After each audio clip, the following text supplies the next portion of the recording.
इस बार का खरीफ का सीजन चर्चा में है। खरीफ के सीजन में फसलों की बुआई को लेकर नए आंकड़े अब सामने आए हैं। दरअसल कृषि एवं किसान कल्याण मंत्रालय के ताजा आंकड़ों के अनुसार 31 जुलाई 2026 तक देश में खरीफ फसलों की बुआई 894.22 लाख हेक्टेयर तक जा पहुंची है, बताया गया है।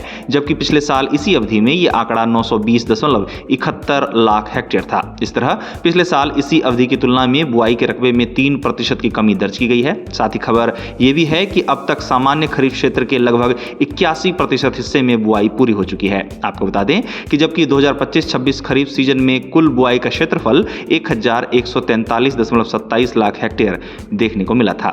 अब इस सीजन खरीफ में धान की बुआई के आंकड़ों की बात करें तो बताया गया है कि अब तक धान की बुआई 301.49 लाख हेक्टेयर में हुई है, जबकि पिछले साल इसी अवधि में ये 308.39 लाख हेक्टेयर पर दर्ज किया गया था। बताया जा रहा है कि तमिलनाडु, ओडिशा, हरियाणा, तेलंगाना, उत्तर प्रदेश, मध्य प्रदेश, महाराष्ट्र और गुजरात में धान के रकबे में कमी दर्ज की गई है। अब इस खरीफ दलहन की बुआई की बात करें तो आंकड़ों से पता चलता है कि दलहन और मोटे अनाज का रकबा भी घटा है, जहां दलहन की बुआई घटकर 95.18 लाख हेक्टेयर पर रह गई है, जो पिछले साल 101.60 लाख हेक्टेयर पर थी। दलहन में अरहर की बुआई 34.91 लाख हेक्टेयर पर है, जो कि पिछले साल 38.44 लाख हेक्टेयर पर थी। वहीं मूंग 29.22 लाख हेक्टेयर पर और उड़द 21.08 लाख हेक्टेयर पर बना हुआ है। हालांकि उड़द की बुआई में तेजी है, जहां पिछले साल ये 19.04 लाख हेक्टेयर पर था। इतना ही नहीं, मोटे अनाज की बुआई के कुल रकबे में भी कमी आई है, जहां मोटे अनाज का कुल रकबा घटकर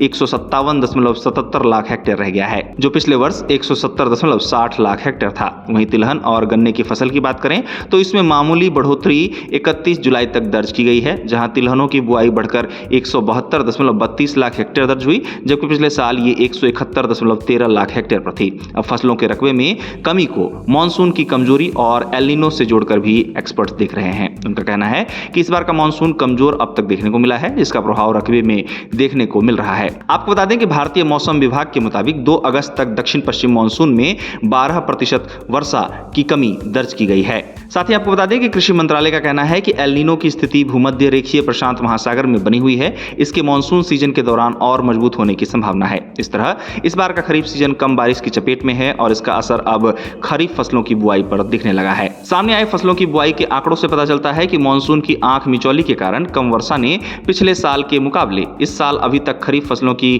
खेती में कमी लाने का काम किया है। आपको बता दें कि इससे पहले कृषि एवं किसान कल्याण मंत्रालय द्वारा इस खरीफ सीजन में फसलों की बुआई को लेकर 17 जुलाई तक के आंकड़े जारी किए गए थे, जिसमें बताया गया था कि देश में 17 जुलाई तक खरीफ फसलों का रकबा पिछले साल के इसी समय के मुकाबले 42.28 लाख हेक्टेयर कम है। कृषि मंत्रालय के आंकड़ों के मुताबिक देश में 17 जुलाई तक 658.19 लाख हेक्टेयर में खरीफ फसलों की बुआई हुई थी, जहां पिछले साल 17 जुलाई तक ये आंकड़ा 700.47 लाख हेक्टेयर देखा गया था। अब एल नीनो भी इसी बीच चर्चा में है और हाल ही में सामने आई एक रिपोर्ट में इस बात को कहा गया कि एल नीनो मौसमी बदलाव के साथ ही वैश्विक स्तर पर कई देशों में कृषि पर गंभीर प्रभाव डाल सकता है, जिसका असर खाद्य पदार्थों की कीमतों पर देखने को मिल सकता है। अब एक हालिया रिपोर्ट में एल नीनो के कृषि पर पड़ने वाले असर को लेकर बताया जा रहा है कि इससे दुनिया भर में खाने पीने की चीजों की कीमतों में तेजी आ सकती है। रिपोर्ट में कहा गया है कि खासकर चावल, चीनी, कॉफी और पाम ऑयल, जिनकी कीमतें 50 से 100% या उससे ज्यादा बढ़ सकती हैं और इससे आम जनता की जेब पर गंभीर असर पड़ सकता है। इस रिपोर्ट की माने तो कीमतों में बढ़ोतरी दुनिया भर में होगी, लेकिन खासकर